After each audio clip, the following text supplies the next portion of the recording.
Senator Schatz, thank you. Senator Rubio. Thank you. Thank you, Director, for being here. And I'm not going to ask you to comment about any specific cases, especially in this setting, matters that are highly compartmented. But I do want to point things that are into the public record. The first is, May of last year, the Senate Intelligence Committee, as part of our review of the 2016 election, in an interim report, stated that there had been a number of counties across the country in which foreign actors had been in a position, if they wanted to change and influence voter databases. They didn't do so, but they were in a position to do so. That was disclosed.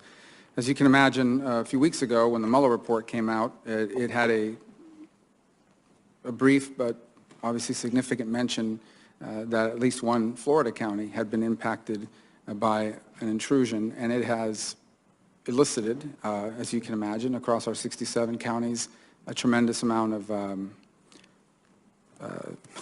attention, to say the least. And I know that you've heard from both my colleague, Senator Scott, and from our new Governor DeSantis.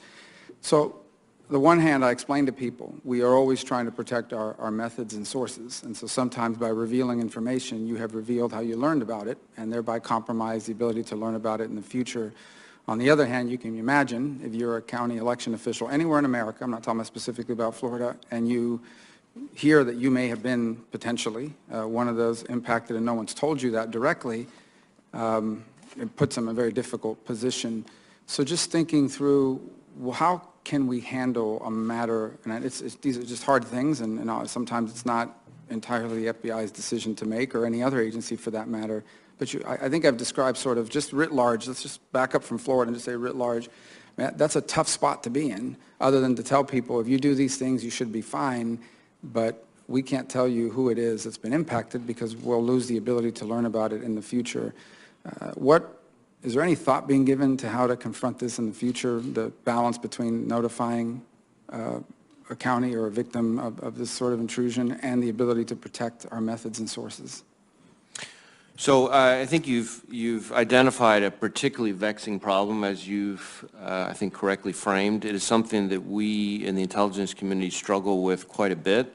We have tried to put in place a fairly specific protocol that is intended to guide a thoughtful and disciplined decision-making process for when we notify victims of a cyber attack, whether it's in the election context or anything else.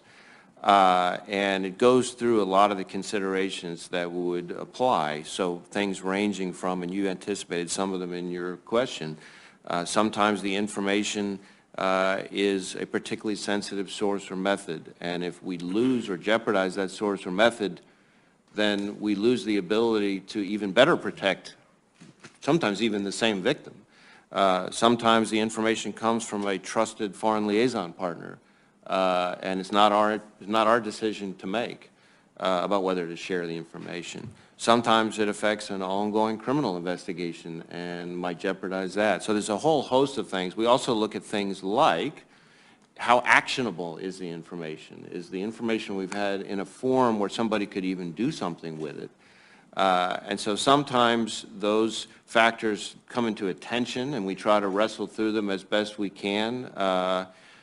I will say that sometimes we also strike a middle ground, which is we try to provide more general information to help people take appropriate cyber hygiene steps.